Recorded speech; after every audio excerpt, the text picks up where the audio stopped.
Hello guys, welcome back to AK Telugu explain channel. ఈ రోజు మన video Rakasa movie review. Sangeeth Shobhan మళ్ళీ హిట్ కొట్టాడా లేదా అని ఫుల్ వీడియోలో చూద్దాం. ముందుగా కథ విషయానికి వస్తే, మన హీరో వీరు తన సొంత ఊరికి తిరిగి వస్తాడు. కానీ ఆ ఊరు చివర ఉన్న పాత కోటలో ఒక బ్రహ్మ రాక్షసుడు ఉంటాడు. అసలు ఆ రాక్షసుడు ఎవరు, ఆ కోట సీక్రెట్ ఏంటి, దాన్ని మన హీరో ఎలా చేశాడనేది స్టోరీ లైన్ చాలా సింపుల్ గా ఉన్న దాంట్లో ఉన్న ఫ్యాంటసీ థ్రిల్లర్ ఎలిమెంట్స్ మనకు ఒక న్యూ ఎక్స్పీరియన్స్ ఇస్తాయి. నెక్స్ట్ పర్ఫార్మెన్స్ గురించి మాట్లాడాలంటే, హీరో సంగీత్ శోభన్ తన మార్క్ కామెడీ టైమింగ్ తో కుమ్మేశాడు. నిజం చెప్పాలంటే ఈ మూవీ మొత్తం డ్రైవ్ చేశాడనే చెప్పాలి.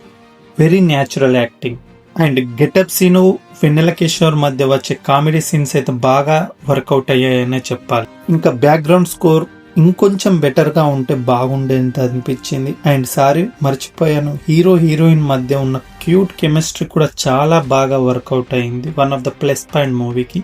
And technical aspect and VFX గురించి మాట్లాడితే, టెక్నికల్ గా చూస్తే బడ్జెట్ వైజ్ విఎఫ్ఎక్స్ చాలా ఇంప్రెసివ్ గా ఉంది. అంటే లిమిటెడ్ బడ్జెట్ లో కూడా ప్రొడక్షన్ క్వాలిటీ కూడా చాలా రిచ్ గా అనిపించింది. ఇంకా మైనస్ పాయింట్ విషయానికి వస్తే, మూవీస్ లో లాజిక్ వదిలేశారనిపించింది. అదేంటంటే, ఇప్పుడు రాక్షసుని చంపడానికి ఒక రూల్ పెట్టి క్లైమాక్స్ లో ఆ రూల్ ని ఫాలో అవ్వకుండా ఫినిష్ చేయడం బాగా అనిపించలేదు. అంటే ఆ రాక్షసుడు బ్రతికే ఉంటాడా లేదా చనిపోయాడా అనేది క్లారిటీ మిస్ అయింది. ఫైనల్ గా నా opinion, movie is good, refreshing entertainer.